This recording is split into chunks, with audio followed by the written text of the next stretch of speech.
اگر میرے بعد کوئی نبوت ہوتی تو نبی عمر ہوتا، وہ الہم امتی ابو بکر عمر۔ آج ان کے پتلے چلائے جائیں، میڈیا بے غیرتی کا گنگا شیطان بن جائے، علماء، فضلاء، حکماء اور اس وقت دانش ادیب اور جو اس وقت ملک کے اندر مقتدر شخصیات وہ اس وقت گونگے شیطان کا کردار ادا کر رہے ہیں۔ حق تو یہ تھا کہ ہر طرف یہ لوگ ایسے اٹھ پڑتے جیسے یہ بدبخت دھرنوں کے اندر آیا کرتے تھے۔ عشق مصطفیٰ کے دھرنے کے لیے تو ہم دہشت گرد، قرآن کی قرآن کے لیے تو ہم دہشت گرد، ختم نبوت کی پاسداری اور چوکیداری کے لیے ہم دہشت گرد، عظمت صحابہ کے لیے ہم دہشت گرد، اور ان سیاستدانوں نے جو ملک کے اندر فساد برپا کر رکھا ہے کہ آج مہنگائی اس حد تک پہنچ چکی ہے کہ اچھے سے اچھے خاندان فٹ پاتھوں پہ آ گئی۔ کیا ہو رہا ہے؟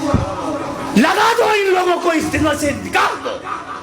نہیں چاہیے ہمیں ایسے سیاستدان جن کی زبانیں حضور کی عظمت سے خاموش ہوں، جو حضور کی عظمت کے لیے زبان نہ کھول سکیں، چاہے وہ جس طریقے سے بھی آ کر امت کو دھوکہ دینے کی کوشش کریں۔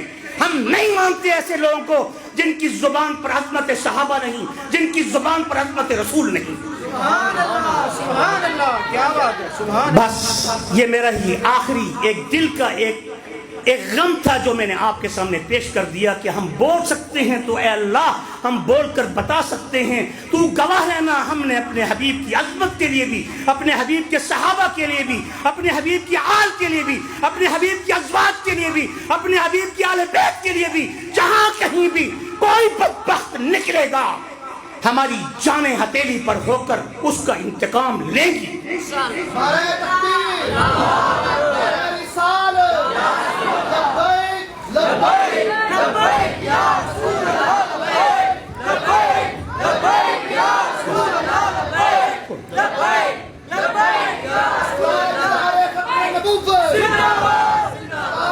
دل سے کہو، دل سے کہو،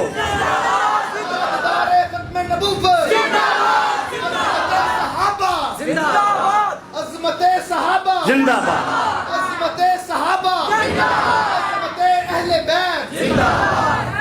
ہمیں ڈراتے ہیں یہ لوگ، ہمیں بتاتے ہیں یہ پیمانے، ہمیں بتاتے ہیں صبر کے طریقے۔ ہم جانتے ہیں، ہم مرنا بھی جانتے ہیں، مارنا بھی جانتے ہیں۔